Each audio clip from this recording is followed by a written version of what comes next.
Okay, first up for this homework assignment, the abstract sound or field recording animation that we're doing for homework for week 7. First up, I'll do a quick one on editing, importing, editing, exporting your audio file via Adobe Audition. Now I've opened Adobe Audition. I have a couple audio files and actually some video. I can easily import a video file into this. So and it'll automatically separate out the audio for me. So open that, double click. You can see on the top left, it already has the MP4 video part and the audio separated out. It'll automatically open up the waveform. You can't really hear it, probably, but we don't need to hear it. It's pretty low level. First thing I can do is just select a section. If I want to cut it down, I can move around to different parts of the audio. I can kind of zoom in by doing the handlebars up here.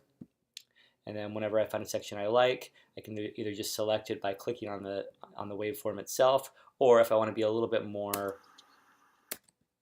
precise with it, I can push the letter I on the keyboard, I, and then for the end point of the selection, and then go to wherever I want to end. Oh, that sounds like a good place. And I'll just try to get it to around 5 to 10 seconds. And then O for the out point. And then I can go up to Edit menu, Edit Crop, or Command T. And then I have my file newly cropped. Now, if I want to change the various sort of balances of the different channels or bands, to either increase the entire volume or gain of the audio, or just increase different aspects of the sound to bring things out or diminish like annoying aspects like a hum of the sound that you want to remove. You can go to Effects, Filter, and EQ, and then Graphic Equalizer is something which I feel is very manageable, not too much. Now you can even turn on the loop here and play it through while you're in this EQ mode. And it'll actually preview whatever your EQing is doing. The overall volume is controlled here. You don't want to go too much. If you see here at the bottom of the levels, the sound going too much into the red, that means that you're actually losing data because it's going above the top end of what the audio can express. You know, sort of, I would turn my volume of my computer down to about midway and get it sounding how you want it with the overall master gain, and that should be a pretty good baseline for being able to have something you work with. Now, you don't even have to edit in here if it already sounds right to you. We're not doing professional practices in sound recording or output. And at some point, you can either just close that, but if you want to actually permanently apply, if you're happy with how it sounds, you can just apply there, and it's permanently kind of flattened that effect down into the file.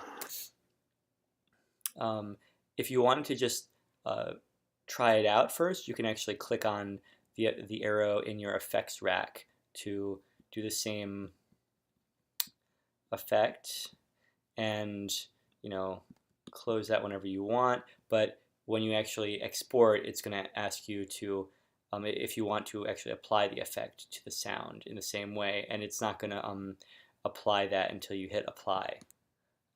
You can listen to it now, but when you export, you'll have to formally apply it. So let's actually remove this. How do I remove it? Here we go.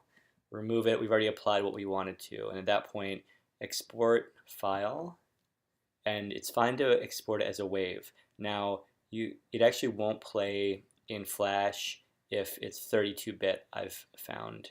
So sample rate doesn't matter too much, but for our purposes, if it's set at 44, for instance, turn it to 48. That's just a different sort of sample rate for if you're 44 is for exporting to or burning a CD, which we're not doing. 48 is standard for digital play, and bit depth is the more important one for exporting to Flash. Highest should be 16-bit. And it's not going to be a very observable difference in your sound at this point.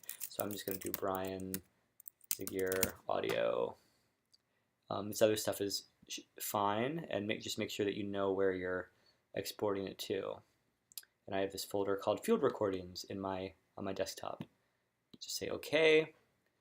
Then you can open it in Adobe Animate, and I'll stop this recording now. There'll be the next part of this that you can dive right into once we get into Animate.